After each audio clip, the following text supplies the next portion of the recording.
Assalamualaikum warahmatullahi wabarakatuh. Halo, apa kabar teman-teman?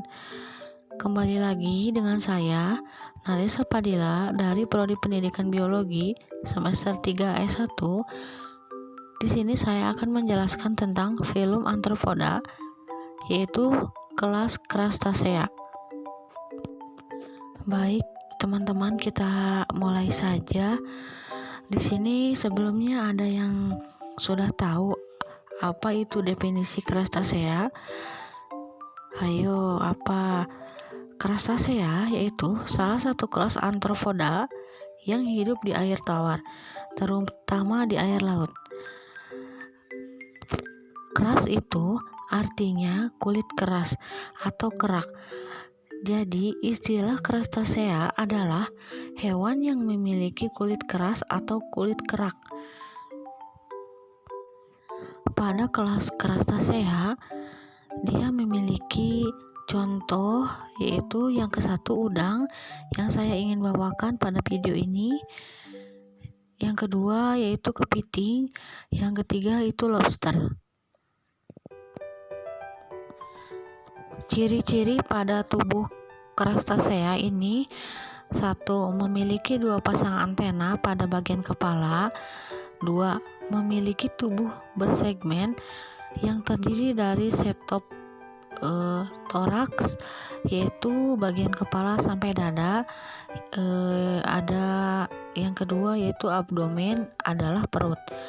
Nah, yang ketiga yaitu tubuh luarnya ekstraskeleton terbuat dari kitin, yaitu kitin artinya tubuh keras. Nah, yang keempat yaitu tidak memiliki pembuluh darah kapiler. Yang kelima, dia memiliki 1 pasang kaki tiap ruas badannya. Yang keenam, dia pertukaran udara secara difusi. Yang terakhir yaitu simetri bilateral.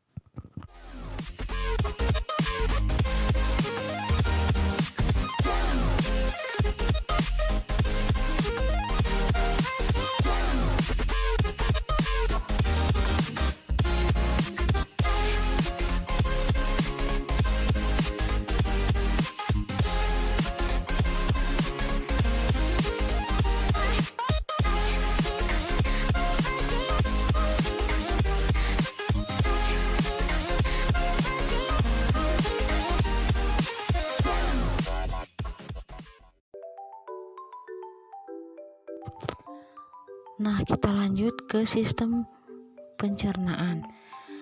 Sistem pencernaan, dia memiliki sistem pencernaan yang sudah sempurna karena dia memiliki yang ke-1 ada di gambar ada mulut, yang kedua ada esofagus, yang ketiga ada lambung, yang keempat ada usus, yang kelima ada anus. Nah, pada udang ini saya mengambil spesies udang Cambarus bortani, yaitu kelas ini paling banyak dari Crustacea, kira-kira 3/4 yang termasuk ke dalam kelas ini. Nah, di sini teman-teman, apakah ada yang tahu fungsi esofagus itu untuk apa? Yaitu untuk saluran pendek yang menghubungkan mulut dengan lambung. Nah, kalau lambung itu berfungsi untuk apa ya kira-kira? Lambung yaitu berfungsi untuk suatu rongga besar yang terdiri menjadi, kalau di udang yang saya sebutkan ini, di bagian udang kardiak, yaitu sebelah depan untuk menyimpan makanan yang dilengkapi semacam gigi dari kitin yang disebut dengan gastrix gastric meal, yaitu fungsinya berguna untuk mengelilingi makanan. Nah, yang kedua ada bagian pirolik, yaitu di sebelah belakang di mana makanan akan dicerna oleh enzim yang berasal dari bagian kelenjar pencernaan atau hati melalui saluran yang masuk ke dalam bagian pirolik. Lanjut, kita langsung saja masuk ke sistem peredaran darah. Dia memiliki sistem peredaran yang terbuka, yaitu memiliki jantung. Yang kedua memiliki bagian-bagian sekitar antrium. Yang ketiga memiliki pembuluh darah pendek. Nah, dari gambar berikut ini, pada prinsipnya dia mengangkut makanan dari suatu bagian ke bagian lain, lalu mengangkut oksigen dari insang ke bagian jaringan, lalu dia mengangkut karbon dioksida lalu ke insang. Jadi peredaran dia terbuka. Pernapasan umumnya dilakukan oleh insang pada golong-golongan udang rendah. Kadang pernapasan berlangsung terjadinya pada pertukaran gas oleh seluruh tubuh. Darahnya tidak berwarna tetapi mengandung hemosianin. Peredaran darah ini dilakukan oleh jantung, 7 buah arteri, dan sejumlah ruangan berdinding tipis yang disebut sinus. Jantung berkontraksi secara teratur. Ketika kontraksi, darah dipompa melalui arteri seluruh bagian tubuh. Sistem ekresi terdiri dari pasangan kelenjar hijau yang terletak di bagian ventral kepala sebelah esofagus.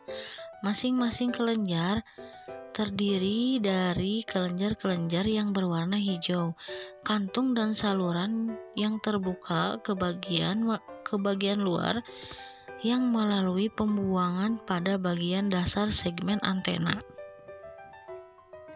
Jadi maksudnya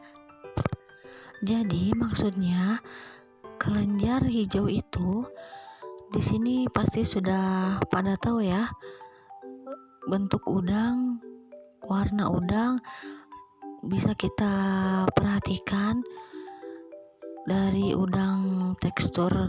Struktur tubuh udang itu ada di bawah kepala berwarna hijau, makanya itu disebut dengan kelenjar hijau. Next, kita lanjut ke sistem saraf. Sistem saraf ini meliputi otak di bagian kepala dan 2 buah saraf yang mengelilingi esofagus. Masuk ke ventral, lalu dari bagian otak meneruskan sarafnya ke bagian mata. Lalu ada antenula dan antena. Tiap-tiap segmen memiliki banyak ganglion dan meneruskan sarafnya ke jaringan di sekelilingnya. Sedangkan ganglion subesofagus atau bisa disebut dengan di bawah esofagus yang besar meneruskan saraf-sarafnya pada manbula, maksila, dan maksipelet.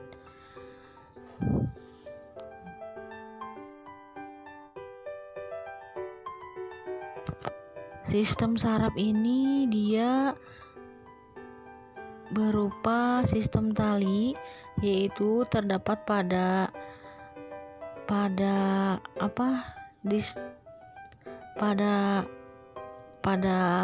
udang tersebut.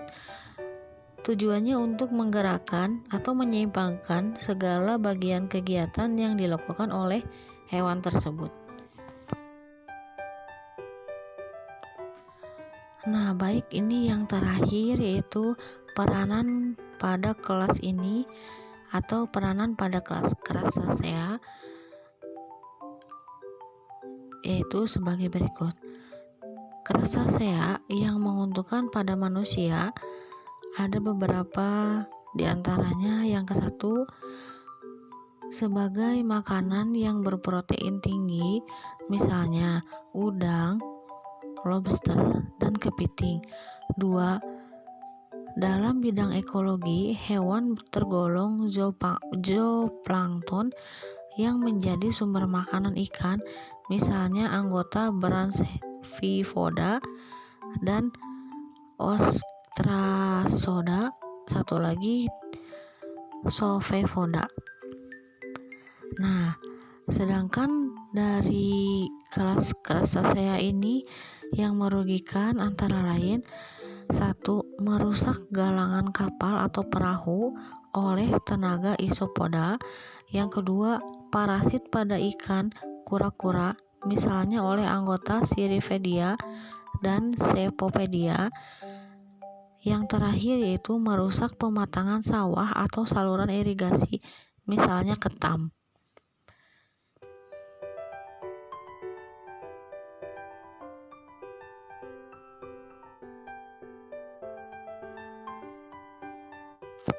Nah, ini salah satu contoh pada udang. Bisa dilihat pada gambar berikut ya. Mungkin itu saja pembahasan dari saya. Lebih dan kurangnya mohon dimaafkan. Terima kasih yang sudah menonton. Semoga bermanfaat. Wabillahi taufiq wal hidayah. Wassalamualaikum warahmatullahi wabarakatuh.